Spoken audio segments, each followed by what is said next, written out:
हम मौजूद हैं अखिल भारतीय उद्योग व्यापार सुरक्षा मंच यानी कि मंच, उनके मंच पर हम राजधानी संदेश आज पहुंचा है और यहाँ पर एक व्यापारियों की बहुत बड़ी मीटिंग चल रही है जिसमें व्यापारियों के बहुत सारी समस्याएं, टैक्स की समस्या, व्यापार करने की समस्या, बिजली पानी, हर चीज़ की समस्या को लेकर यहाँ पर मीटिंग की गई है। और जो राष्ट्रीय अध्यक्ष गोपाल शरण गर्ग जी यहाँ पर पहुँचे हैं और उन्हीं की मौजूदगी में ये मीटिंग का आयोजन किया गया है और यह हरियाणा प्रदेश की मीटिंग थी।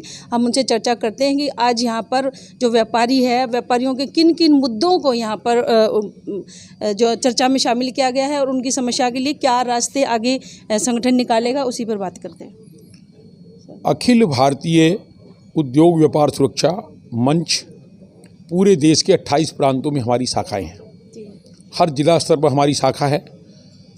जम्मू कश्मीर से लेकर केरल तक, गुजरात से लेकर आसाम तक, विभिन्न ट्रेड के जितने भी मेरे व्यापारी भाई हैं, क्योंकि देश की सामाजिक व्यवस्था को चलाने में अगर सबसे ज़्यादा महत्वपूर्ण कोई रोल अदा करता है तो व्यापारी करता है। देश की सरकारों को चलाने में जो रेवेन्यू इकट्ठा करने का काम करता है वो मेरा व्यापारी भाई करता है। तो इसलिए उस सम्मानित व्यापारी के भी हक में उनकी अनेक समस्याएं हैं। उन सब समस्याओं का निदान करने के लिए हमने राष्ट्रीय स्तर पर अखिल भारतीय उद्योग व्यापार सुरक्षा मंच का गठन किया है। जितनी भी विभिन्न हमारी ट्रेड की एसोसिएशन है, चैम्बर ऑफ कॉमर्स हैं, व्यापार मंडल हैं, व्यापार संस्थाएं हैं, उन सबको मिलाकर एक फेडरेशन है। तो हमारी पहली मांग है कि व्यापारी को टैक्स कलेक्टर का दर्जा मिलना चाहिए।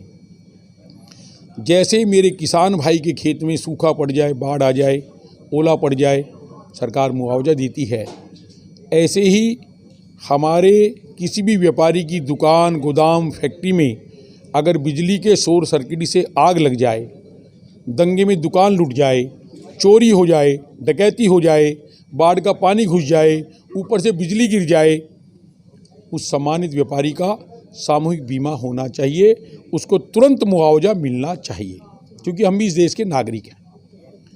अधिक टैक्स देने वाले को जिला स्तर पर, प्रदेश स्तर पर, केंद्र स्तर पर सम्मानित किया जाना चाहिए। जैसे कर्मचारी को बुढ़ापे में पेंशन मिलती है, एमएलए एमपी को पेंशन मिलती है, तो मेरे सम्मानित व्यापारी को भी बुढ़ापे में पेंशन मिलनी चाहिए। जब उसका इंटरेस्ट क्रिएट होगा तो निश्चित रूप से सरकार का रेवेन्यू बढ़ेगा, टैक्स की चोरी खत्म होगी और व्यापारी को सम्मान मिलेगा। अनेक ऐसे मुद्दे हैं, उनको लेकर आज मीटिंग हुई। हमने सब एसोसिएशन जोड़कर, अभी हमने पलवल के नाते भी भाई निर्मल जी को पलवल का संयोजक बनाया और झज्जर का संयोजक भाई अपने राजिंदर जी भट्टे वाले उनको बनाया। तो पूरे प्रदेश में हमारी शाखाएं हैं। भाई प्रदीप जी गोयल जगाधरी वाले हमारे प्रदेश के अध्यक्ष हैं। आज इसी तरह गजेंद्र जी को हमने वरिष्ठ उपाध्यक्ष बनाया है। तो हम चाहते हैं कि उपभोक्ता को सस्ता सामान मिले, सरकार को अधिक से अधिक टैक्स मिले और मेरे व्यापारी को सम्मान मिले। लेबर जो काम करती है, लेबर हमारे उद्योग में, हमारी दुकान पे, वो हमारे भाई हैं। हम उनके सुख दुख में काम आते हैं। उनके भात छूचक हो, उनके कोई बिहारी बीमारी हो, व्यापारी उसकी मदद करता है। लेकिन लेबर कानून की आड़ में हम कहते हैं जिस दुकान पे, फैक्ट्री में 100 से कम मजदूर काम करता है वहाँ लेबर एक्ट हटना चाहिए। जहाँ 500, 1000, 10,000 लेबर काम करे वहाँ लेबर एक्ट लगाइए। लेबर के हितों की रक्षा होनी चाहिए। लेकिन छोटे छोटे व्यापारी, छोटे छोटे उद्योग, जो लघु उद्योग है, मीडियम उद्योग है, वहाँ अगर इंस्पेक्टर आकर उनको तंग करता है तो वो काम में बाधा डालता है। भारत में कच्चा माल महंगा नहीं है। भारत से कच्चा माल इंपोर्ट होता है जापान में, जर्मनी में, यहाँ तक चाइना में भी, वहाँ से बनकर आता है। यहाँ उद्योगों में जो खर्चा होता है वो सबसे पहला खर्चा है बिजली का।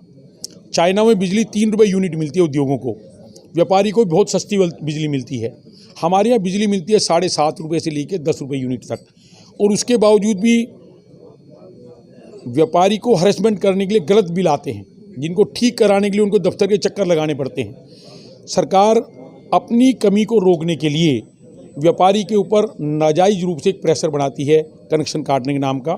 हमारी मांग है तमाम उद्योगों को, व्यापारी को 3 रुपये यूनिट बिजली मिलनी चाहिए, जैसा कि चाइना मिलता है, ताकि हमारा उद्योग व्यापार चल सके, सरकार की चोरी रुक सके। फिर भी बिजली की, क्योंकि बिजली की कॉस्ट तो 2 रुपये 10 पैसा से लेके 2 रुपये 73 पैसा है। इस देश में बिजली की कोई कमी नहीं है, बिजली का उत्पादन खूब है, लेकिन सरकार ने जो क्लस्टर बना रखे हैं उनका उपयोग नहीं कर रहे। अगर सरकार सही क्लस्टर बनाकर बिजली का सदुपयोग करे तो हिंदुस्तान में बिजली भी 3 रुपये यूनिट में मिल सकती है। इसलिए हमने कहा कि नियमों में सरलीकरण करो, सरकारी योजनाएं बनाने में व्यापारियों को उन सलाहकार समिति में सदस्य बनाया जाए, हमसे सलाह कर बजट बनाया जाए। आज बजट में बड़े बड़े उद्योगपतियों को शामिल करते हैं, लेकिन मेरे देश का छोटा व्यापारी को बजट से प्री बजट में कभी उनकी राय नहीं ली जाती। इसलिए इस देश का मूल व्यापारी छोटा व्यापारी है, हमारा मूल व्यापार है। हम विदेशी कंपनियों को हिंदुस्तान में आकर हमारे गरीब उपभोक्ताओं को भोगने, उनको लूटने नहीं देंगे। इसलिए इन छोटे छोटे व्यापारियों के हितों की रक्षा होगी तो ये देश तरक्की करेगा। देखिए, सरकार ने 72,000 करोड़ के जब किसानों के कर्जे माफ़ कर सकते हैं, जब कोरोना में हर किसान को 6,000 रुपये उनके अकाउंट में डाल सकते हैं।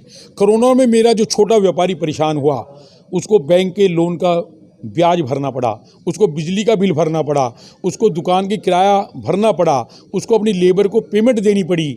लेकिन आज देश में किसी भी प्रदेश की सरकार ने इन छोटे व्यापारियों के लिए कोई राहत का डिक्लेयर नहीं किया पैकेज। इन छोटे व्यापारियों को कोरोना में जो पीड़ित हुए उनको राहत पैकेज मिलना चाहिए, इनकी भी चिंता होनी चाहिए। कोरोना के दौरान का बैंक का ब्याज माफ़ होना चाहिए, बिजली के बिल माफ़ होने चाहिए, हाउस टैक्स माफ़ होना चाहिए और दुकानों के किराए में भी जो सरकारी बिल्डिंगों में रह रहे हैं उनमें राहत मिले। प्रदेश में उद्योग विभाग बना हुआ है, कोई भी यूनिट जब प्रदेश में लगती है वो अनअप्रूव्ड एरिया में या अप्रूव्ड एरिया में है तो सरकार से रजिस्ट्रेशन करा के बनती है, बिजली का कनेक्शन लेती है, बैंक से लोन लेती है। उस वक्त या तो सरकार उनको परमिशन ना दे, जब वो उद्योग बना रहा है, लोगों को रोजगार दे रहा है, सरकार को टैक्स दे रहा है, बिजली के बिल भर रहा है, तो उनके एरिया में भी सड़क बनाना, सीवरेज डालना, लाइट लगाना, उनको सुविधाएं देना ये सरकार की जिम्मेदारी है। कुछ बिल्डर्स अप्रूव्ड या अनअप्रूव्ड कॉलोनी जो बनाते हैं, या तो उस वक्त उनको रोका जाए, लेकिन जब लोग बस गए हैं तो उनको बसने दिया जाए, उनको सहूलियत दे दी जाए। आज भी फरीदाबाद में 20,000 उद्योग हैं, कन्फर्मिंग एरिया में केवल 1,600 उद्योग हैं, 18,400 उद्योग नॉन कन्फर्मिंग एरिया में हैं। सरकार हर साल उनके नोटिस काट देती है। उन सबको कन्फर्मिंग एरिया घोषित किया जाए, उनको राहत दी जाए, सरकार को हज़ारों करोड़ रुपए मिलेगा, व्यापारी को राहत मिलेगी, देश से इंस्पेक्टरी राज का खात्मा होगा, भ्रष्टाचार बंद होगा। ये जायज़ मांगे व्यापारियों की, उस पर विचार होना, उनको से बैठकर बात करेंगे और उनकी जायज़ मांगों के लिए हम संघर्ष करेंगे। आपके सामने है जो अच्छे युवा हमारी टीम में आए हैं, ये युवा मिलकर अपने व्यापार सुरक्षा मंच को मजबूत बनाएंगे और व्यापारी की जायज़ मांग के लिए आगे संगठन को मजबूत